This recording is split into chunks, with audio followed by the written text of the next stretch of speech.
اللہ يحب الذین یقاتلون فی سبیلہ صفا کأنہم بنیان مرصوص۔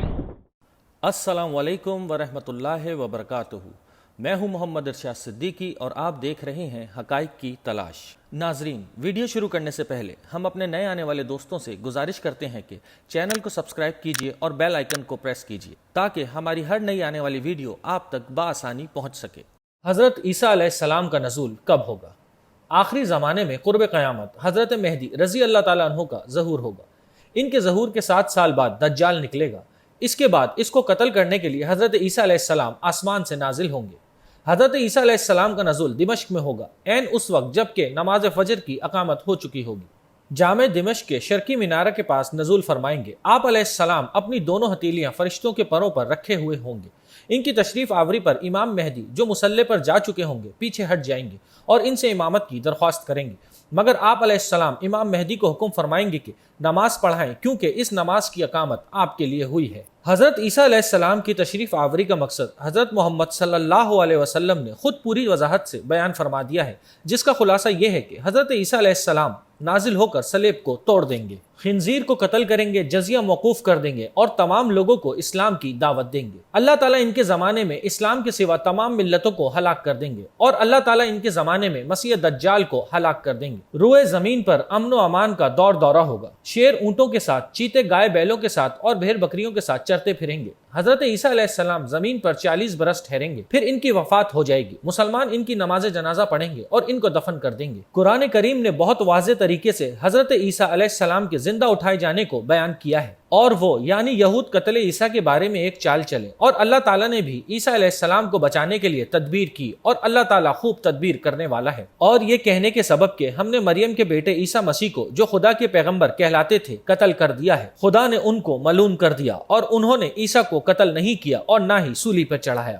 بلکہ ان کو ان کی سی صورت معلوم ہوئی، اور جو لوگ ان کے بارے میں اختلاف کرتے ہیں اور ان کے حال سے شک میں پڑے ہوئے ہیں اور پیروی زن کے سوا ان کو اس کے متعلق علم نہیں، اور انہوں نے عیسیٰ علیہ السلام کو یقیناً قتل نہیں کیا بلکہ خدا نے ان کو اپنی طرف اٹھا لیا، اور خدا غالب اور حکمت والا ہے۔ صحیح احادیث مبارکہ میں بھی حضرت عیسیٰ علیہ السلام کے زندہ اٹھائے جانے اور قرب قیامت میں دوبارہ تشریف لانے کو بارہا بیان کیا گیا ہے۔ حسن بصری رضی اللہ تعالیٰ عنہ سے روایت ہے کہ رسول کریم صلی اللہ علیہ وسلم نے یہود کو فرمایا، بے شک عیسیٰ علیہ السلام نہیں مرے اور بے شک وہ تمہاری طرف قیامت سے پہلے لوٹ کر آنے والے ہیں۔ نبی کریم صلی اللہ علیہ وسلم نے ایک اور حدیث میں فرمایا، کیا تم نہیں جانتے کہ ہمارا پروردگار زندہ ہے، نہیں مرے گا، اور بے شک عیسیٰ علیہ السلام پر فنا آنے والی ہے یا آئے گی۔ حضرت جابر رضی اللہ تعالیٰ عنہ کہتے ہیں کہ میں نے رسول کریم صلی اللہ علیہ وسلم کو یہ فرماتے ہوئے سنا ہے کہ عیسیٰ ابن مریم نازل ہوں گے تو مسلمانوں کا امیر ان سے کہے گا آگے تشریف لائیں اور نماز پڑھائیں، تو وہ غرض کریں گے نہیں، تم لوگ خود ایک دوسرے کے امیر ہو اور اللہ کی جانب سے یہ اس امت کا اکرام ہے۔ حضرت نواس بن سومان کہتے ہیں کہ دجال کے واقعے کو بیان کرتے ہوئے اسی دوران اللہ تعالیٰ مسیح ابن مریم کو بھیجیں گے۔ وہ زرد رنگ کے 2 کپڑوں میں ملبوس 2 فرشتوں کے بازوؤں کو تھامے ہوئے دمشق کے مشرقی حصے میں سفید مینارہ کے پاس اتریں گے۔